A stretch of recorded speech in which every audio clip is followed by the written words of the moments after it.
দুনিয়ার খাবার খেলে মানুষ বুড়ো হয়ে যায়, জান্নাতের খাবার খেলে মানুষ বুড়ো হবে না। যেরকম সুবহানাল্লাহ। জান্নাতের যে খাবারগুলো আল্লাহ রাব্বুল আলামিন রেখেছেন, সেখানে কোনো বাসি খাবার থাকবে না, ভেজাল থাকবে না, সেখানে শরাব থাকবে, সেখানে দুধ থাকবে, সেখানে মধু থাকবে, সেখানে নির্মল স্বচ্ছ প্রস্রবণ, পানির প্রস্রবণ সেখানে থাকবে। সেই নিয়ামতগুলো আমরা যদি নিতে চাই তাহলে অবশ্যই জান্নাতের লোভ রাখার দরকার আছে না নাই বলেন তো? আচ্ছা, আমরা জান্নাত যদি পেয়ে যাই, এর চাইতে বড় প্রাপ্তি আমার আপনার জন্য আর নাই। সেই জান্নাতটা কেমন হবে, জান্নাতের পোশাক কেমন হবে, জান্নাতের প্রশস্ততা কেমন হবে, সব বর্ণনা কোরআন শরীফ আছে না নাই? জান্নাতে হুর থাকবে, আল্লাহ তাআলা জান্নাতে সব কিছু রেখেছেন। জান্নাতের যদি লোভ কারোর মধ্যে ঢুকে যায়, জান্নাতের লোভ ঢুকলে দুনিয়ার লোভ আর তাকে আক্রান্ত করতে পারবে না। এই জন্য আমাদের থাকতে হবে কিসের লোভ বলেন তো? আরো জোরে, কিসের লোভ? জান্নাতের লোভ থাকবে। সেই লোভটা কখন সৃষ্টি হবে? যখন জান্নাতের জ্ঞানটা যখন আমার মধ্যে ঢুকবে যে জান্নাতে এই এই বিষয়গুলো সেখানে আছে। কিন্তু জান্নাতটা কাদের জন্য? কোরআনকে প্রশ্ন করুন, কোরআন জবাব দিচ্ছে, وعد الله المؤمنين والمؤمنات جنات تجري من تحتها الأنهار خالدين فيها ومساكن طيبة في جنات عدن। জোরে বলুন আল্লাহু আকবার। জান্নাত হলো মুমিনদের জন্য। কোনো জালিম জান্নাতে ঢুকবে না, কোনো ফাসিক জান্নাতে ঢুকবে না, কোনো কাফির জান্নাতে ঢুকবে না, কোনো মুশরিক জান্নাতে ঢুকবে না। আমার দেশে জালিম আছে না নাই? আসতে বলবেন না আছে না নাই? যারা জুলুম করবে, জুলুম করলে ফলাফল হলো মামু বাড়ি দিল্লি গিয়ে বসে থাকতে হবে, ঠিক কিনা? জুলুমের ফলাফল কি? জুলুম করা যাবে না। জুলুম করবেন তো ঠিকানা একটা বের হয়ে গেছে, কিন্তু অত্যাচার করবেন ঠিকানা বের হয়ে গেছে। জালিমদের জন্য জান্নাত নয়। আমার বন্ধুগণ, নাম্বার 2, জান্নাতে কি কি থাকবে? জান্নাতে আল্লাহ রাব্বুল আলামিন 4 প্রকার নদী রাখবেন। জান্নাতের মধ্যে 4 প্রকার নদী আল্লাহ রাব্বুল আলামিন সুন্দর করে বলছেন, মাসালুল জান্নাতিল্লাতী ওয়িদাল মুত্তাকুন ফিহা আনহারুম মিন মাইন গায়রি আসিন ওয়া আনহারুম মিন লাবানিন লাম ইয়াতাগায়্যার তা'আমুহু ওয়া আনহারুম মিন খামরিন লাযযাতিন লিশ-শারিবিন ওয়া আনহারুম মিন আসালিন মুসাফফা ওয়া লাহুম ফিহা মিন কুল্লিস সামারাত ওয়া মাগফিরাতুম মির রাব্বিহিম। জোরে বলুন আল্লাহু আকবার। সূরা মুহাম্মদ আয়াত নাম্বার 15 আল্লাহ রাব্বুল আলামিন জান্নাতের মধ্যে মুত্তাকিদের জন্য, মুত্তাকিরা জান্নাত পেয়ে যাবে, তাদের জন্য 4টা নহর থাকবে। নাম্বার 1 হলো পানির নহর থাকবে, দুধের নহর থাকবে, শরাবের প্রস্রবণ থাকবে, এবং সেখানে থাকবে হলো আল্লাহ রাব্বুল আলামিন মধুর নহর রেখে দিয়েছেন। দুনিয়ার মধু, দুনিয়ার পানি, দুনিয়ার দুধ পান করলে বুড়া মানুষ বুড়া হয়ে যায়, কিন্তু জান্নাতের মধু, জান্নাতের দুধ যদি কোনো বান্দা একটাবার পান করে, যৌবন শক্তি ডাবল ডাবল হয়ে যাবে, সে কোনোদিন বুড়া হবে না। জোরে বলুন সুবহানাল্লাহ। সেই জান্নাতের নিয়ামতগুলো ভোগ করার জন্য আমাকে জান্নাতীদের যে আমলগুলো, সে আমলগুলো আমার আপনার মধ্যে আনতে হবে। আমার দেশ মসজিদের দেশ বললে ভুল হবে না। 4.5 লক্ষ মসজিদ যে দেশে। আমার একটা সফর ছিল বেশ কয়েক বছর আগে সাউথ কোরিয়াতে। সাউথ কোরিয়ার সিওলে যখন আমি গেলাম, একটা ক্যাপিটাল সিটিতে ঢুকে আমি নামাজের জায়গা পাচ্ছি না। পরে শুনলাম গোটা সিওলে শুধু একটা মসজিদ, খাবার কোনো হোটেল পাচ্ছি না, হালাল কোনো হোটেল নাই। এতটাই কঠিন নামাজ পড়া আমার জন্য, আমি কোনো জায়গা পাচ্ছিলাম না। আর আমার দেশ, একটা গ্রামের ভিতরে 3-4টা করে মসজিদ আছে না নাই? বলুন তো, মসজিদ বেশি না মুসল্লি বেশি? হ্যাঁ, মসজিদ বেশি, মুসল্লি নাই। কোন ওয়াক্তে আমার দেশে সবচেয়ে কম মুসল্লি পাওয়া যায় বলেন তো? ফজর। আচ্ছা, কোন ওয়াক্তে, কোন টাইমে, কোন নামাজের টাইমে মানুষ সবচেয়ে বেশি মানুষ বাড়িতে থাকে? ফজর। ফজর, ফজরই বাড়িতে থাকে, ঠিক আছে কিনা? তাহলে এই যে ফজরের সময় সবচেয়ে কম মুসল্লি মসজিদে, মানুষ বাড়িতে বেশি থাকে, বাড়িতে মানুষ করেটা কি? মেরাজে যায়, কই যায়? নামাজ পড়ে না। মাঝখানে ভূমিকম্প হয়েছে, আপনারা জানেন তো, সবচেয়ে বেশি বেশি ধাক্কা মেরেছে ঢাকায় শুক্রবার। সেই ভূমিকম্পে ঢাকার ম্যাক্সিমাম ফ্ল্যাটগুলোতে মানুষ ছিল না। বের হবে কখন?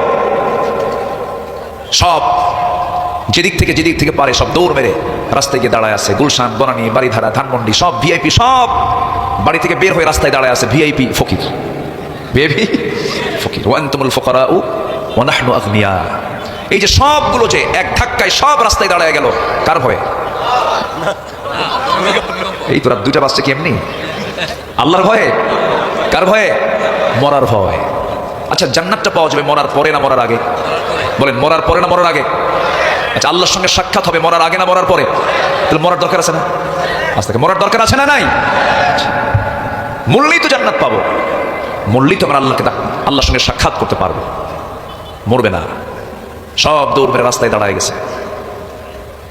আল্লাহর ভয়ে যদি হয়তো ফজরে যদি দাঁড়াতো, আল্লাহ তাআলা হয়তো ভূমিকম্পই দিতেন না, ঠিক কিনা? কিন্তু এখন ভূমিকম্পের তফসির তো এখন হচ্ছে মোটামুটি। প্রথম তফসির করছে হচ্ছে দিল্লি বসে, যে আমার বিরুদ্ধে রায় হওয়ার কারণে পরপর 2বার ভূমিকম্প হয়েছে। জানেন না আপনারা? তো এইগুলো আজে বাজে কথাগুলো বলে আল্লাহ তো নারাজ হয়ে যাবে। ভূমিকম্পের কারণ কেন, কি জন্য হয়, এটার জন্য আলেমদেরকে জিজ্ঞাসা করেন।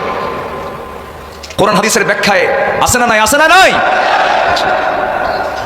অযৌক্তিক কোনো কথা মুখ থেকে বললে আল্লাহর কাছে জবাব দিতে হবে। রাগ করতেছেন নাকি আপনারা? ভূমিকম্প হয়, আমরা যে জমিনে বসবাস করছি এটার নিচে কিন্তু শান্ত না, চরম অস্থিরতা। কিছু প্লেট আছে, টেকটনিক, এই প্লেটগুলো নড়াচড়া করে, এটা শক ওয়েভ তৈরি হয়। এই শক ওয়েভ তৈরি হলেই এটা নড়ে ওঠে। মানুষ যখন পৃথিবীতে আসে নাই, এই পৃথিবী যখন মানব শূন্য ছিল, তখন আল্লাহ তাআলা আরো বেশি ধাক্কা দিয়েছেন। এর মধ্যে একটা ধাক্কা হচ্ছে যেটাকে বিগ ব্যাং বলা হয়। আধুনিক বিজ্ঞান তাকে বিগ ব্যাং বলেছে। প্রচন্ড ধাক্কা হয়েছে। আল্লাহ তাআলা এই তথ্য কোরআনে কারীমে আজ থেকে আরো বহু আগে দিয়েছেন।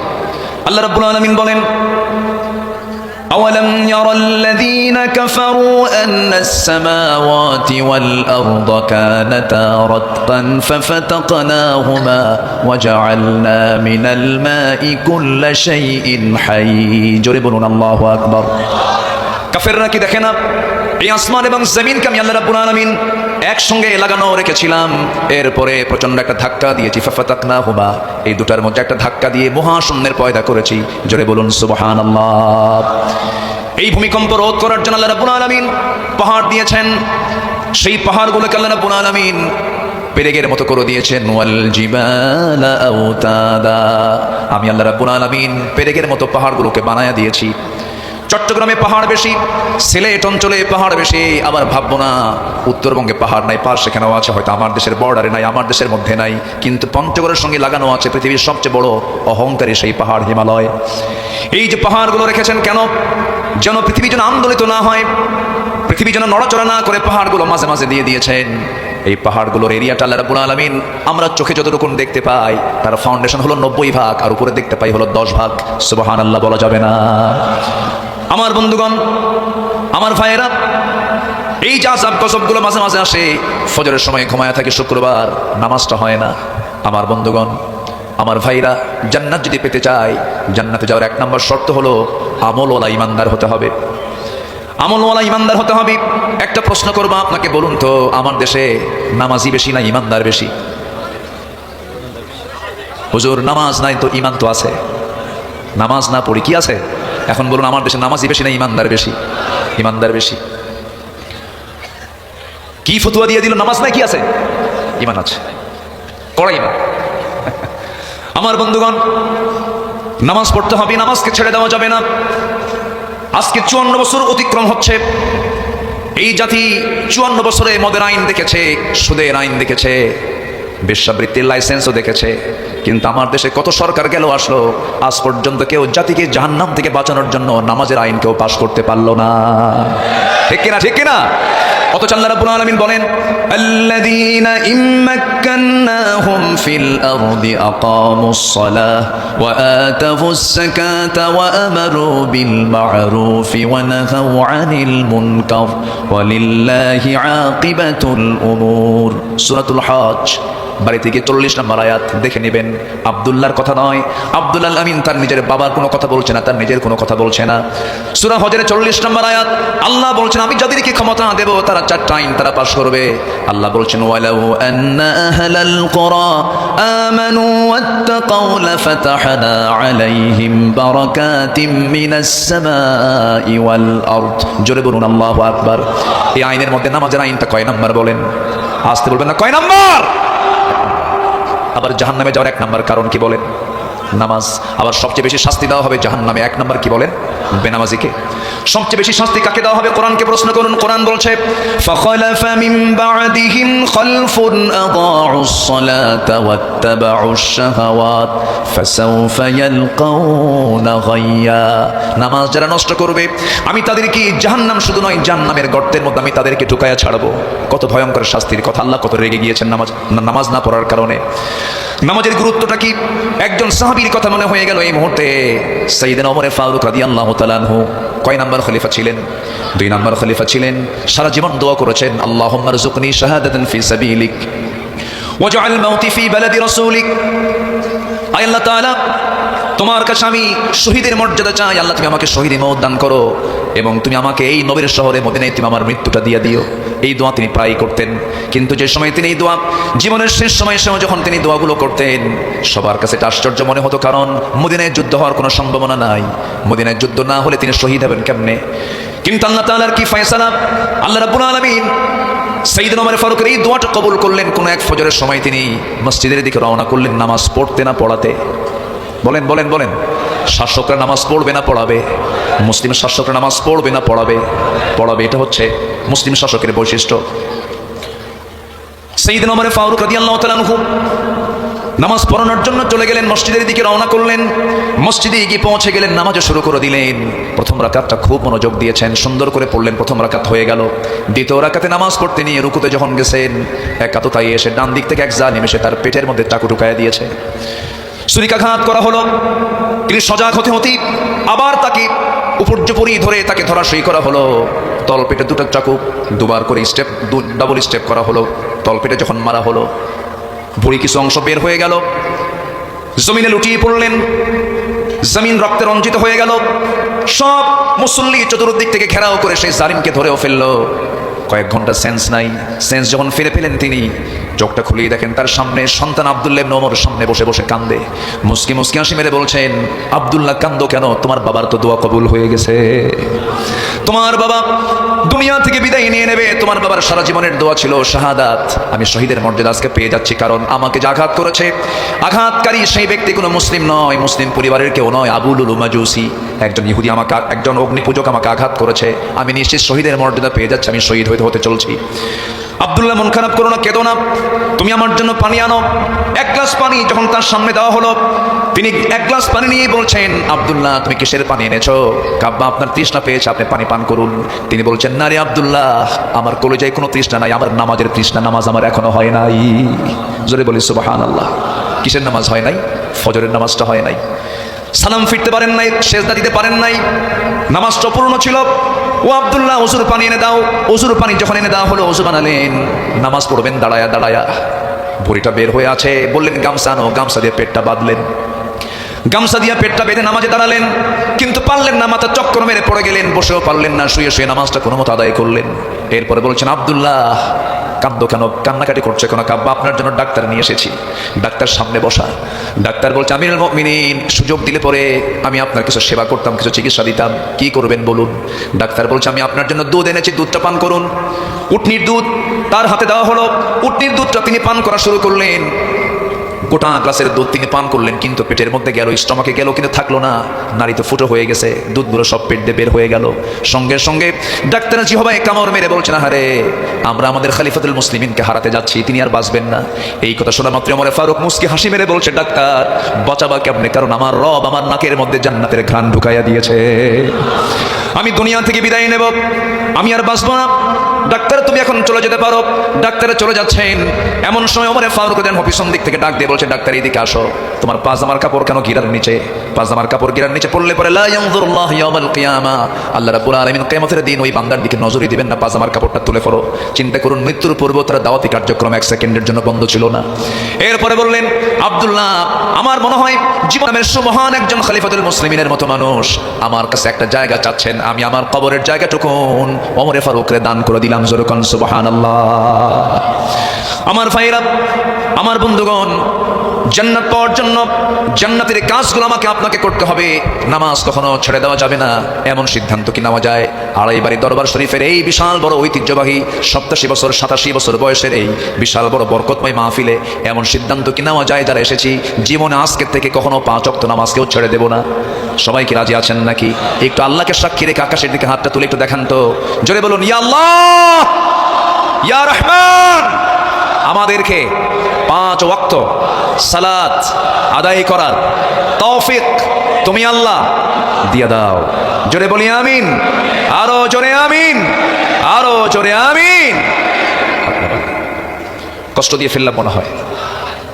সম্মানিত ভাইয়েরা, জান্নাত পেতে হলে ফার্স্ট কন্ডিশন নামাজ। 5 ওয়াক্ত নামাজ আমার দেশে মাত্র 5% পড়ে, নামাজ পড়ে না, নামাজের ধার ধারে না, খালি বিড়ি খায়। কি খায়? যাচ্ছেন আপনাকে না দেখলে তো ভালো লাগবে না। আচ্ছা, কি খায়? কি খায়? বিড়ি খায়। ভাত বেশি খায় না বিড়ি বেশি খায়?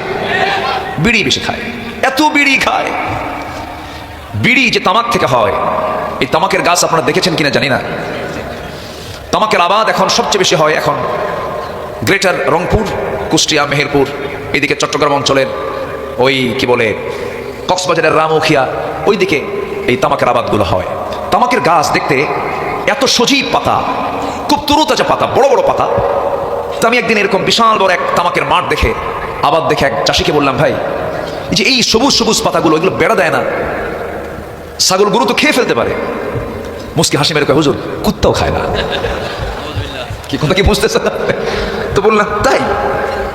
তাহলে এই তামাক যে ক্ষতি করে এটা ছাগলও বোঝে, গরুও বোঝে, কে বোঝে না? মানুষ বোঝে না। এত খাওয়া খায়। পান খান, পান খেতে আপত্তি নাই তো, বুড়া মানুষ পান খেলে ভালো লাগে। আমি আমার দাদার মুখের রসালো চিবানো ওই পান আমি নিয়েছি, আমি নিয়ে খেয়েছি। দাদাদের হাতে পানের বাটা থাকলে মানায়, খান, পান খেতে আপত্তি নাই তো, পান গাছের রস ভালো। কিন্তু পানের সাথে আবার হাকিমপুরি রহমতুল্লাহ আলাইহি কেন? এখানেই তো প্রশ্ন। আমার পূর্বের মেহমান মাদক নিয়ে কথা বলেছেন, খুব সুন্দর আলোচনা করেছেন। কোন নেশা ইসলাম অনুমোদন করে না, সকল নেশা করা হারাম। সকল নেশা কি বলেন? আরো জোরে, আরো জোরে কি? জান্নাতে যাব, জান্নাতে যাওয়ার তো উপযোগী হতে হবে। নেশা থেকে বাঁচবো, নামাজ পড়বো কয় ওয়াক্ত বলেন? 5 ওয়াক্ত। জান্নাতের ভিতরে আল্লাহ রাব্বুল আলামিন কত নিয়ামত রেখে দিয়েছেন। জান্নাতীদের যে পোশাকটা হবে, সেই পোশাকটা হবে রেশমি পোশাক, যা দুনিয়াতে পরা জায়েজ নাই। স্বর্ণালঙ্কারে মিশ্রিত হবে। স্বর্ণালঙ্কার দিয়ে আল্লাহ রাব্বুল আলামিন ডেকোরেট করবেন। জান্নাতীদের পোশাকগুলো হবে অন্য ধরনের পোশাক হবে। আল্লাহ রাব্বুল আলামিন বলেন, ইন্নাল্লাযীনা আমানু ওয়া আমিলুস সালিহাতি ইন্না লা নুদিউ আজরা মান আহসানা আমালা উলাইকা লাহুম জান্নাতু আদনিন তাজরি মিন তাহতিহিমুল আনহার ইউহাল্লাউনা ফীহা মিন أساور من ذهب ويلبسون ثيابا خضرا من سندس واستبرق متكئين فيها على الأرائك نعم الثواب وحسنت مرتفقا جنبنا الله أكبر সূরাতুল কাহফ আয়াত নাম্বার 30-31 আল্লাহ রাব্বুল আলামিন জান্নাতের মধ্যে বান্দার পোশাকগুলো করবেন দামি দামি রেশমি পোশাক, স্বর্ণ দিয়ে মোড়ানো। এমন সুন্দর দামি পোশাক পৃথিবীর কোনোদিন কেউ পরতে পারবে না, এমন পোশাক জান্নাতে থাকবে। জোরে বলুন সুবহানাল্লাহ। জান্নাতের মধ্যে ইমানদাররা পরিবার সহ মিলিত হবে। পরিবার সহ কি সহ? সব পরিবারের সবাই যদি জান্নাতে চলে যায়, জান্নাতের মধ্যে সব পরিবারগুলো একসঙ্গে থাকবে। বউ নামাজ পড়ে না, বউটাকে আস্তে করে বলবো, বউ এইদিকে আসো, তুমি নামাজ কেন পড়ো না? একই ছাদের নিচে, একই খাটের উপরে আমরা দুজন শুয়ে থাকি, একই ছাদের নিচে সংসার করলাম 30 বছর ধরে, তুমি নামাজ পড়বা না কেন? নামাজটা পড়ো। এই যে যৌবন তোমার সঙ্গে কাটায় দিলাম, জান্নাতে গিয়ে তোমার সঙ্গে যৌবন কাটায় দেবো একই জান্নাতে। সুবহানাল্লাহ বলেন। আল্লাহ রাব্বুল আলামিন জান্নাতের মধ্যে পরিবার নিয়ে থাকারও সুযোগ দিয়ে দিবেন, যে সমস্ত পরিবারগুলো সবাই মিলে জান্নাতে চলে যাবে। নাম্বার 5 হলো জান্নাতবাসীরা সকল দুঃখ কষ্ট থেকে মুক্ত হয়ে আল্লাহর প্রশংসায় তারা রত থাকবে। ওয়াকালুল হামদুলিল্লাহ আল্লাযী আযহাবা আন্নাল হাযন ইন্না রাব্বানা লাগফুরুন শাকুর। জোরে বলুন আল্লাহু আকবার। নাম্বার 6 হলো সেদিন সকল চাওয়া পূর্ণতা পেয়ে যাবে, বান্দা যা চাবে তাই পেয়ে যাবে। আল্লাহ রাব্বুল আলামিন বলছেন ওয়ালাকুম ফিহা মা তাশতাহি আনফুসুকুম ওয়ালাকুম ফিহা মা তাদউন। জোরে বলুন আল্লাহু আকবার। মন যা চাবে তাই সেখানে পেয়ে যাবে। বহুদিন আগে পঞ্চগড় কি কোথাও একটা মাহফিল আমি বলছিলাম জান্নাতে আপনি যা চাবেন তাই পাবেন। এক বুড়ো চাচা সামনে থেকে দাঁড়ায় বলে হুজুর বিড়ি পাওয়া যাবে তো? দেখেন কি নেশা। আমার বন্ধুগণ, জান্নাতে কোনো পচা খাবার থাকবে না, জান্নাতে কোনো বান্দার শরীরের জন্য ক্ষতিকর এমন কোনো খাবার জান্নাতে দেওয়া হবে না। সেই জান্নাতের মধ্যে কি থাকবে? পরিশুদ্ধ জীবন সঙ্গী থাকবে। আল্লাহ রাব্বুল আলামিন বলছেন ওয়ালাহুম ফিহা আজওয়াজুম মুতাহহারাতুন ওয়া হুম ফিহা খালিদুন। জোরে বলুন আল্লাহু আকবার। জান্নাতের সর্বশ্রেষ্ঠ নিয়ামত হলো আল্লাহর সন্তুষ্টি এবং আল্লাহর সঙ্গে সাক্ষাৎ হয়ে যাবে সেদিন। জোরে বলি সুবহানাল্লাহ, আল্লাহু আকবার। আমার আপনার সবচেয়ে বড় প্রাপ্তি হলো আমরা আল্লাহর সঙ্গে জান্নাতে দেখা করার সুযোগ পাবো। সবাই দেখা করবেন না? সবাই দেখা করতে রাজি আছেন তো? আমার গোলাম সারওয়ার সাঈদী রাহিমাহুল্লাহ আল্লাহর সঙ্গে সাক্ষাতে চলে গেছেন। আমি যখন এই দিক দিয়ে যাই, এটা তো একটা সফর হয়, যাওয়া হয়, আমি ওই দিক দিয়ে না গিয়ে আমি এই দিক দিয়ে যাই, সয়দাবাদ দিয়ে ভিতরে ঢুকে আমি এই দিক দিয়ে যাই, সালামটা দিয়ে যাই। আমার আজকে তার কিছু স্মৃতিচারণ হচ্ছে। আমি ভাইজান আপনাদের বাসার মধ্যে যখন ঢুকতেছিলাম, প্রথম যেদিন দেখা হয়, মেবি এটা 2008-09 দিকে হতে পারে। হ্যাঁ হ্যাঁ হ্যাঁ, তাওহীদ ভাই মনে হয় ছিলেন সেদিন। উনি আমাকে ঔদ, ছোট্ট একটা বোতলে একটা ঔদের আতর উনি দিলেন আমাকে, দিয়ে আমাকে জড়িয়ে ধরলেন, মুসকে হাসি দিলেন। মানুষ এত মিশুক হয়, মানুষকে এত দ্রুত মানুষ এত কাছে টেনে নিতে পারে। আমার কাছে মনে হয় কি জানেন, তিনি এখনো মনে হয় আমার সঙ্গে কথা বলছেন, তিনি এখনো মনে হয় মারা যাননি। আমার কাছে এরকম মনে হয় তিনি দুনিয়া থেকে বিদায় নিয়েছেন। আমরা দোয়া করি আল্লাহ রাব্বুল আলামিন তার কবরটাকে জান্নাতের নূর দিয়ে মুনাফফর করে দেন। জোরে বলি আল্লাহুম্মা আমিন। সম্মানিত ভাইরা, সবাই তো চলে যাব। আমরা আমাদের মরহুম মকবুর গোলাম সারওয়ার সাঈদী রাহিমাহুল্লাহ সেই লাইনই তো আমরা একদিন ধরবো। ধরবো না? লাইন ধরবো না? ধরবো, চলে যাব। কিন্তু আল্লাহ যে বলে দিচ্ছেন, বান্দা তুমি যে আমার সঙ্গে সাক্ষাৎ করতে আসবে, সাক্ষাতের কিছু কন্ডিশন আছে। সেই কন্ডিশন হলো আমি তোমার সঙ্গে সাক্ষাৎ করব। ফামান কানা ইয়ারজু লিকা রাব্বিহি ফালইআমাল আমালান সালিহান ওয়া লা ইউশরিক বিইবাদাতি রাব্বিহি আহাদা। জোরে বলুন আল্লাহু আকবার। আমার সঙ্গে তুমি যদি সাক্ষাৎ করতে চাও তাহলে দুটো কাজ করে আসবে। সেটা হলো নেক আমল করে আসবে এবং শিরিক মুক্ত হয়ে, শিরিক থেকে নিজেকে সম্পূর্ণ পরহেজ রেখে মুক্ত রেখে আমার সঙ্গে আসবে। আমি আল্লাহ নিজে তোমার সঙ্গে সাক্ষাৎ করবো। যেরকম সুবহানাল্লাহ। আল্লাহ আমাকে কত ভালোবাসেন, আল্লাহ আমাকে কত মহব্বত করেন। এই যখন রাত 2টা পার হয়েছে, আমার আল্লাহ কিন্তু মাঝরাত্রিতে ফিসসামাঈদ দুনিয়ার আকাশে চলে এসেছেন এবং তিনি নিজে বলছেন, কোন বান্দা চলা বিন মুস্তাগফিরিন ফাগফিরালা, কোন ক্ষমা প্রার্থী আছে আমার কাছে ক্ষমা চাবে। তবে হ্যাঁ, মাহফিলের আলোচনা শুনতে বলতে যদিও কষ্টের সময়, এটা হয়তো কষ্ট হয়, কিন্তু এই সময়টা দোয়া কবুলের সময়। আলহামদুলিল্লাহ বলেন, সবচেয়ে বরকতময় সময় এটা। আমার বন্ধুগণ, আল্লাহ তাআলা বলেন, কোন ক্ষমা প্রার্থী আছো আমার কাছে ক্ষমা চাও। তিনি 7 আকাশ থেকে কিন্তু প্রথম আকাশে চলে আসেন। কত দূর পথ, আল্লাহ তাআলা আরশ আজিমটা কত দূরে। সেই 7 আসমানের উপর থেকে তিনি দুনিয়ার আকাশে আমার জন্য আপনার জন্য আসেন। সুবহানাল্লাহ বলা যাবে না? আমি প্রথম আকাশের এই জমিনে আছি, আল্লাহ তাআলা প্রথম আকাশে এসে আমার কাছে সাক্ষাৎ করতে আসেন। আমার আল্লাহর আরশ আজিম কত দূর, একটু কানটা খাড়া করেন। আমার আল্লাহ কি পরিমাণ আমাকে ভালোবাসেন। আমার আল্লাহ প্রথম আকাশে চলে আসেন। আমার আল্লাহ তাআলার আরশ আজিমটা কত দূর। আমরা যেখানে বসে আছি এখান থেকে আমরা যদি সূর্যের দিকে তাকাই, সূর্যটা পৃথিবী থেকে 13 লক্ষ গুণ বড়। ওই সূর্যের চাইতে তারকাগুলো কোটি কোটি গুণ বড়। মানুষ চাঁদের দেশে গিয়েছে, মানুষ চলে গেছে হলো মঙ্গল গ্রহে চলে গিয়েছে, চাঁদ দেখেছে, মঙ্গল গ্রহ দেখেছে। এখন মানুষ যদি চিন্তা করে, চাঁদ দেখলাম, মঙ্গল গ্রহ দেখলাম, তারকার দেশ দেখতে যাব। সূর্যের দেশে তো যাওয়া সম্ভব নয়, জ্বলে পড়ে সারখার হয়ে যাবে। লক্ষ লক্ষ ডিগ্রি সেলসিয়াস তাপমাত্রা সূর্যের, সম্ভব নয় তারকার দেশে দেখতে যাব। যদি কেউ দেখতে যেতেও চায়, দুনিয়ার কোনো যানবাহন চলবে না, কপ্টার, এরপরে কোনো বিমান চলবে না, নভোযান ইউজ করা যেতে পারে। সবচেয়ে লেটেস্ট নভোযান হলো অ্যাপোলো 11। অ্যাপোলো 11-এর গতি হলো প্রতি ঘন্টায় 39,000 কিলোমিটার। 39,000 কিলোমিটারের বেগে যদি কোনো বান্দা যদি অ্যাপোলো 11-এ চড়ে যদি সেই পৃথিবীর সবচেয়ে নিকটবর্তী তারকার দেশ প্রক্সিমা সেন্ট্রায় যদি যেতে চায়, এই পৃথিবী নামক এই জমিন থেকে পৃথিবীর সবচেয়ে নিকটবর্তী তারকার দেশে তার যেতে সময় লাগবে 1,15,000 বছর মাত্র। যাবেন কারা কারা? হাত তোলেন। ওই দেখেন হাত তুলছে। বাঁচবো কয়দিন, যাবো কোন দিন? চিন্তা করে দেখুন কত দূরের পথ। এক আসমান সোয়া তো দূরের কথা, একটা তারকার দেশে আমরা যেতে পারতেছি না। সেই মহাশূন্য কত বড়, সে আকাশ, সে আকাশের উপর আল্লাহ তাআলা চলে আসেন, প্রথম আকাশে আসেন, কিন্তু এই আকাশের চাইতে সেকেন্ড আকাশটা আরো বড়, থার্ড আসমানটা আরো বড়, ফোর্থ আসমান আরো বড়, শুধু ধীরে ধীরে বড় হতে হতে সাত আসমানের উপরে আমার আল্লাহ তাআলা আরশ আজিম, জোরে বলুন সুবহানাল্লাহ। বান্দা এই দুনিয়াতে ছোট্ট একটা দুনিয়ার ছোট্ট একটা ভূখণ্ডের ছোট্ট একটা জায়গার একটা চেয়ার পাইলে মনে করে কি যেন হয়েছি, কিচ্ছু হও নাই, জুলুম করবা দিল্লি চলে যাবা। আসতে কোন কেন, ঠিক কিনা? আমরা জুলুম আর দেখতে চাই না, আমরা খুন আর দেখতে চাই না, আমরা সুখী সমৃদ্ধশালী একটি সমাজ রাষ্ট্র আমরা দেখতে চাই। জোরে বলি ইনশাআল্লাহ। আল্লাহ কবুল করুন, জোরে বলি আমিন।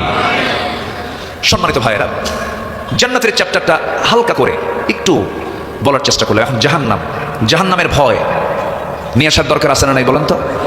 জাহান্নামটা কেমন হবে এটা কি শুধু ভাষায় প্রকাশ করলে কি বোঝা যাবে? না, জাহান্নামটা এক কথায় যত ভয়ঙ্কর, যেটা কোনোদিন কল্পনাও করা যায়নি, কল্পনায় আসবেও না, সম্ভব নয়, এমন একটা জাহান্নাম আল্লাহ পাক রেখে দিয়েছেন বান্দার জন্য। কোন বান্দার জন্য? যারা বেনামাজি, যারা বান্দার হক নষ্ট করেছে। কোরআনকে প্রশ্ন করুন, কোরআন বলে দাও জাহান্নামে কারা যাবে। আল্লাহ রাব্বুল আলামিন বলেন, মা সালাকাকুম ফি সাকার ক্বালু লাম নাকু মিনাল মুসাল্লিন ওয়া লাম নাকু নুতঈমুল মিসকিন ওয়া কুন্না নাখুদু মা'আল খায়িদিন ওয়া কুন্না নুকাযযিবু বিয়াউমিদ্দিন হাত্তা আতানাল ইয়াকিন ফামা তানফাউহুম শাফাআতুশ শাফিঈন। জোরে বলুন আল্লাহু আকবার। জাহান্নামটা এত ভয়ঙ্কর, এই যে সূর্যটা যদি জাহান্নামের মুখের মধ্যে ছেড়ে দেওয়া হয়, জাহান্নামের মুখে ছেড়ে দেওয়ার সঙ্গে সঙ্গে সূর্যটা অবলীলায় হেরে যাবে। আল্লাহু আকবার। সূর্য খুঁজে পাওয়া যাবে না, এত বড় ভয়ঙ্কর জাহান্নাম। জাহান্নামটা এত ভয়ঙ্কর, জাহান্নামের একটা ভয়াবহ গর্জন থাকবে। ওয়ালিল্লাযীনা কাফারু বিরাব্বিহিম আযাবু জাহান্নাম ওয়া বি'সাল মাসীর ইযা উলকু ফিহা সামি'ু লাহা শাহীকাও ওয়া হিয়া তাফুর تكاد تميز من الغيظ كلما ألقي فيها فوج سألهم خزنتها ألم يأتكم نذير। জোরে বলুন আল্লাহু আকবার। জাহান্নাম ভয়ঙ্কর ভাবে ডাকবে, জাহান্নামের ভয়াবহতা এত মারাত্মক হবে এবং জাহান্নামের ভিতরে আপ্যায়ন করা হবে শয়তানের মাথা সদৃশ জাক্কুম বৃক্ষগুলো, ফুটন্ত পানিগুলো জাহান্নামীদেরকে খাওয়ানো হবে।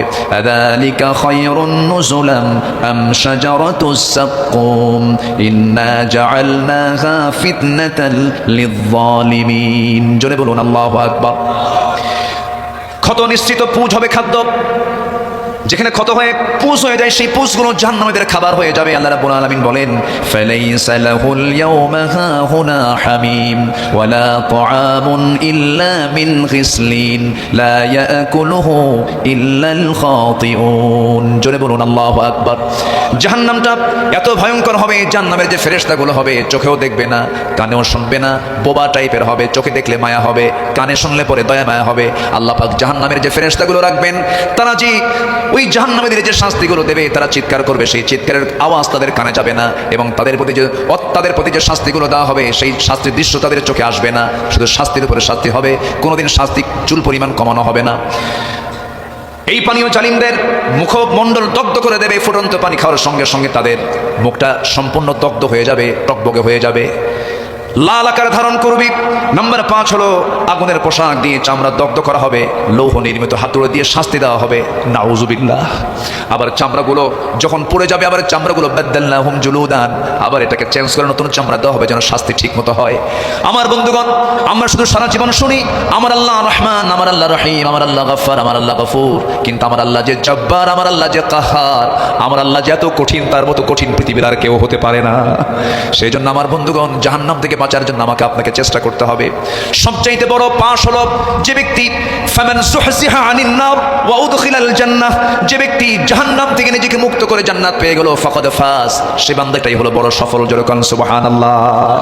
আমার ভাইরা, জাহান্নামটা খুব ভয়ঙ্কর জায়গা। সেই জাহান্নাম থেকে বাঁচার জন্য আমাকে আপনাকে বারবার চেষ্টা করতে হবে। চেষ্টা করব হারাম থেকে নিজেকে বিরত থাকার জন্য, হারাম কাজে কখনো যাব না।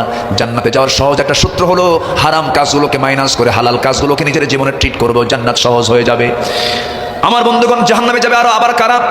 ওই সমস্ত লোকগুলো জাহান্নামে যাবে যারা জমা করে রাখা স্বর্ণরৌপ্যগুলো জাহান্নামের অগ্নিতে উত্তপ্ত করে শরীরে দাগিয়ে দেওয়া হবে। আল্লাহ রাব্বুল আলামিন তাদেরকে লাগায় দিবেন, সেই স্বর্ণরৌপ্যগুলো তাদের গায়ে লাগায় দিবেন। আল্লাহ রাব্বুল আলামিন বলেন, ওয়াল্লাযীনা ইয়াকনিজুনা আয-যাহাবা ওয়াল ফিদ্দাতা ওয়া লা ইউনফিকুনাহা ফি সাবিলিল্লাহ ফাবাশশিরহুম বিআযাবিন আলীম ইয়াওমা ইউহমা আলাইহা ফি নারি জাহান্নাম ফাতুকওয়া বিহা জিবাহুহুম ওয়া জুনুবুহুম ওয়া যুহুরুহুম হাযা মা কানাসতুম লিআনফুসিকুম ফাযুকু মা কুনতুম তাকনিজুন। জোরে বলুন আল্লাহু আকবার। স্বর্ণরৌপ্যের মালিক হয়েছি, অর্থ সম্পদের মালিক হয়েছি, কিন্তু তার যাকাত আদায় করলাম না, তখন এই সম্পদগুলো তার জন্য কাল হয়ে যাবে, তার জন্য বড় বিপদ হয়ে যাবে। এই জন্য সম্পদের হক আদায় করার দরকার আছে না নাই? আসতে বলবেন না, আছে না নাই? জাহান্নাম থেকে বাঁচার জন্য অবশ্যই হক আদায় করতে হবে। নাম্বার 7 হলো, কোনো মুহূর্তের জন্য আযাবকে কখনো লাঘব করা হবে না। ওয়াল্লাযীনা কাফারু লাহুম নারু জাহান্নাম লা ইউকদা আলাইহিম ফায়ামুতু ওয়া লা ইউখাফফাফু আনহুম মিন আযাবিহা কাযালিকা নাজজি কুল্লা কাফ। জোরে বলুন আল্লাহু আকবার। আমার বন্ধুগণ, সেই ভয়াবহ জাহান্নাম থেকে বাঁচার জন্য, জান্নাত লাভের জন্য আমাকে আপনাকে চেষ্টা করতে হবে। একজন সাহাবীর কথা মনে হলো, সাহাবীর নাম হচ্ছে আবু দাহদাহ। কি নাম? আবু দাহদাহ রাদিয়াল্লাহু তাআলা আনহু। এক এতিমের খেজুর গাছ, সেই খেজুর গাছটা সীমান্ত জায়গায় পড়েছে, দুই জমির মাঝখানে পড়েছে। এতিম সন্তানটা ওই প্রতিবেশী জমিওয়ালার কাছে গিয়ে তার লোক দিয়ে বলে ফেললো, এই খেজুর গাছটা দিলে পরে আমার প্রাচীরটা হয়ে যাবে, প্রাচীরটা দেওয়ার ব্যবস্থা করে দেন। কিন্তু প্রতিবেশীর যে জায়গা ছিল, সেই জায়গাওয়ালার নাম হলো আবু লুবাবা। আবু লুবাবা। আবু লুবাবার কাছে প্রস্তাব দেওয়া হলো। আবু লুবাবা বলল, না, আমি খেজুর গাছ দেব না, আমি প্রাচীর হতে দেব না। সঙ্গে সঙ্গে এই রিপোর্টটা নবীর কান পর্যন্ত চলে গেল, কারণ এতিমদের পক্ষে ছিলেন মুহাম্মদ সাল্লাল্লাহু আলাইহি ওয়াসাল্লাম। আমার নবীজি আবু লুবাবাকে ডাক দিয়ে বলছেন, আবু লুবাবা এদিকে আসো, তুমি যদি আজকে এতিমের জন্য এই একটা খেজুর গাছ তুমি যদি দান করতে পারো, তুমি কি জানো আল্লাহ রাব্বুল আলামিন আমি তোমার জন্য দোয়া করব, তোমাকে সুন্দর একটা জান্নাত দিয়ে দিবেন।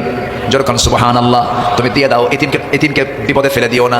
আবু লুবাবা তাও বলে ফেললো, না আমি দেব না। এরকম আসে না, কিছু লোক আসে না, আসে না, জীবন যাবে ওর সঙ্গে আমার কোনো আপোষ হবে না, আসে না নাই? বলেন তো, আসে না নাই? আমার নবীজি আবু লুবাবার কথা শোনা অবাক হয়ে গেলেন, মুখটা ফিরায় নিলেন। ওই সময় একজন সাহাবী ছিলেন, তার নাম হচ্ছে আবু দাহদাহ রাদিয়াল্লাহু তাআলা আনহু।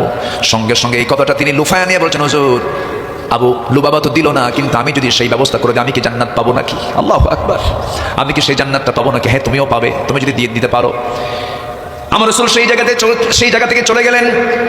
সঙ্গে সঙ্গে ওই সাহাবী আবু দাহদাহ আবু লুবাবার সঙ্গে বসে গেলেন। বলছেন, আবু লুবাবা শোনো, এই গাছটার বিনিময়ে তুমি যা চাইবে আমি তাই দেবো, আমাকে গাছটা দিয়ে দাও, আমি তোমার থেকে গাছটা কিনে নেব।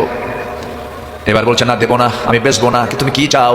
শোনো, আমার জীবনের একটা শখের বাড়ি আছে, এবং শখের একটা খেজুর বাগান সহ, এবং আমার বাড়ির সামনে সুন্দর একটা মিষ্টি কূপ আছে, মিষ্টি পানির কূপ আছে, কূপ সহ বাড়ি। আমার বিশাল বড় খেজুর বাগান, 600টা খেজুর গাছের বাগান সেখানে আছে। এই বাগান সহ, বাড়ি সহ, কূপ সহ সব দিয়ে দেবো তোমারে, একটা খেজুর গাছ তুমি আমারে দিবা না? আবু লুবাবা বলে, মনে মনে বলে, মানুষ বোকা, এরকম হয় নাকি? কিন্তু বোকা না আবু দাহদা ওই একটা খেজুর গাছ তিনি নিয়ে 600 গাছ খেজুর গাছ সহ, ঘর বাড়ি সহ, কূপ সহ সব কিছু দিয়ে দিলেন। ওই একটা খেজুর গাছ কিনে নিয়ে বাড়ির সামনে দাঁড়ায়, ভিতরে ঢুকলেন না। ভিতরে না ঢুকে দূর থেকে ডাক দিচ্ছেন, আমার পরিবারে যারা আছো শোনো, আজকে এমন একটা ব্যবসা করেছি, যে ব্যবসার বিনিময়ে আল্লাহ রাব্বুল আলামিন আমাকে জান্নাত দিয়ে দিয়েছেন। যেরকম সুবহানাল্লাহ। সব আমার সন্তানগুলো যা কিছু আছে সব রেখে দিয়া সব বাইরে বের হয়ে চলে আসো, আমি আর ওই বাড়িতে ঢুকবো না, কারণ জান্নাত আমার কেনা হয়ে গেছে। সবগুলো সন্তান সব কিছু বের করে নিয়া ওই লোকটাকে আবু লুবাবাকে 600 বাগান সহ, বাড়ি সহ, কূপ সহ সব দিয়ে তিনি বাইরে বের হয়ে এসে এবার ইতিমের সামনে বসে বলছেন, ইতিম, গাছ কেনা হয়ে গেছে, গাছটা তোমাকে বুঝায় দিয়া আমি নবীর কাছে চলে যাচ্ছি, জান্নাতটা বুঝায় নেবো। যেরকম সুবহানাল্লাহ। কিসের লোভ থাকতে হবে? বলুন, কিসের লোভ থাকতে হবে? জান্নাত। আল্লাহ রাব্বুল আলামিন জান্নাতের আশা, জান্নাতের লোভ এবং জাহান্নামের ভয় হৃদয়ে বদ্ধমূল করে দেন সবার ভিতরে। জোরে বলি আল্লাহুম্মা আমিন। সম্মানিত ভাইয়েরা, আমার পাশে যিনি বসে আছেন, উনি হচ্ছেন আমার এলাকার জামাই। আমার এলাকার কি? জামাই। আমার বাড়ি যেদিকে, ওনার শ্বশুর বাড়ি সেই দিকে। এই দিক থেকে ওনার সঙ্গে আমার একটা হৃদয়ের তাআল্লুক আছে। উনি যেদিন বলেছেন ডেট নিতে হবে, সেই দিন আমি রাজি হয়ে গেছি। আসছি। রাগ করছেন নাকি আপনারা? আবারও আসবো। কি আসতে দিবেন? আবারও আসবো। আল্লাহ যেন সেই তৌফিক সবাইকে দান করেন। আমি গতকাল সিলেট ছিল প্রোগ্রাম, আবার আজকে, অর্থাৎ আজকেই তো বলবো, 12টা তো মানে জাস্ট আজকের যে প্রোগ্রামটা সিলেটে আছে সকাল 10টায়, সকাল কয়টায়? 10টায় একটা প্রোগ্রাম আছে সেখানে। আমি এখান থেকে রওনা দিয়ে আমার মনে হয় একচুল পরিমাণ ঘুমও হবে না, যেতে হবে। মানে এই প্রোগ্রামটা আমি খুবই মানে বেকায়দা হলেও নির্দিষ্ট ডেট হওয়ার কারণে এই ডেটটা আমি নিয়েছি ভাইয়ের সম্মানে। আমি এই পরিবারকে খুব ভালোবাসি। এই পরিবারের সাথে অনেক বরকত জুড়ানো আছে, অনেক বরকত জুড়ানো আছে। আল্লাহ রাব্বুল আলামিন আমার গোলাম সরওয়ার সাইদ রাহিমাহুল্লাহর সন্তানগুলোকে দ্বীনের খাদেম বানান। জোরে বলি আল্লাহুম্মা আমিন। তার সন্তানদের জন্য দোয়া করি। আসলে বাপ চলে গেলে বাবার বিকল্প কিন্তু কেউ হয় না। বাবার বিকল্প কেউ হয় না। যদিও তাদের কোনো সমস্যা, এমন ভাগ্যবান চাচারা থাকলে সমস্যা হওয়ার কথা নয়, সমস্যা হচ্ছেও না, কিন্তু বাবাকে বাবা বলে ডাকার মতো আনন্দ পৃথিবীতে কি আর অন্য কাউকে দেওয়া হয় না। আমরা দোয়া করি আল্লাহ তাআলা আমার গোলাম সরওয়ার সাইদ রাহিমাহুল্লাহর সন্তানগুলোকে তার রহমতের চাদরে আল্লাহ পাক আবৃত করুন। এই পরিবারকে আল্লাহ তাআলা সকল দিক থেকে বরকতময় করুন এবং এই দরবারকে আল্লাহ তাআলা কবুল আর মঞ্জুর করুন। এবং এই দরবারের সঙ্গে যারা জড়িত, এটা আহলে হক একটা দরবার, এটা একটা হক দরবার। যখন বাংলাদেশের বিভিন্ন জায়গায় বেদাতের এবং কুসংস্কারে ভুলে গেছে দরবারগুলো, সেই সময় এটা তাওহীদি চেতনা লালন করে হক দরবারের ভূমিকা পালন করে এই আরাইবাড়ি দরবার শরীফ এই কাজটা চালিয়ে যাচ্ছে। আল্লাহ রাব্বুল আলামিন তাদের এই কাজগুলোকে কবুল করুন। আর জোরে বলি আল্লাহুম্মা আমিন। জান্নাতের ওসিলা করে দিন, নাজাতের কারণ বানিয়ে দিন। এই আশাবাদ কামনা করে আমি আমার কথা না বাড়িয়ে আমি এখানেই শেষ করছি। সবার কাছে দোয়া চাই, আমি সবার জন্য দোয়া করি। আমার পাশে থাকা আরাইবাড়ি দরবার শরীফের পীর সাহেবকে আমি মানে তার প্রতি আমি কৃতজ্ঞ। তিনি আমাকে এমন সুন্দর একটি পরিবেশ আমাকে বসিয়ে দিনের কথা বলার সুযোগ উনি আমাকে দিয়েছেন এবং আমি তার জন্য দোয়া চাই। অত্যন্ত যোগ্যতার সাথে, অত্যন্ত আন্তরিকতার সাথে তার উপরে যে একটা অর্পিত দায়িত্ব তিনি যেন সুন্দরভাবে সুষ্ঠুভাবে পালন করতে পারেন, ওই হসপিটালের মধ্যে রেখে দিয়েছে। ওই অবস্থায় তিনি দুনিয়া থেকে বিদায় নিয়েছেন। আল্লাহ তার দুনিয়ার জীবন এই সফরটাকে যেভাবে তুমি পরীক্ষার মধ্যে ফেলেছিলে এর উত্তম যে ফলাফল, আল্লাহ তুমি তাকে জান্নাতের নূর দিয়ে তাকে মুনাফার করে দাও। জোরে বলি আল্লাহুম্মা আমিন। তার কবরটাকে জান্নাতের নূর দিয়ে মুনাফার করে দাও। জোরে বলি আল্লাহুম্মা আমিন। জি, আমি শেষ করছি, আমি আর না বাড়িয়ে আমি এখানেই শেষ করছি। সুবহানাকা আল্লাহুম্মা ওয়া বিহামদিকা আশহাদু আল লা ইলাহা ইল্লা আনতা আস্তাগফিরুকা ওয়া আতুবু ইলাইক। আসসালামু আলাইকুম ওয়া রাহমাতুল্লাহি ওয়া বারাকাতুহু। আসসালামু আলাইকুম ভাই, আমাদের ভিডিওতে একটি লাইক দিবেন, চ্যানেলটি সাবস্ক্রাইব করবেন, বেল আইকনটি বাজিয়ে দিবেন। অসংখ্য ধন্যবাদ আপনাকে।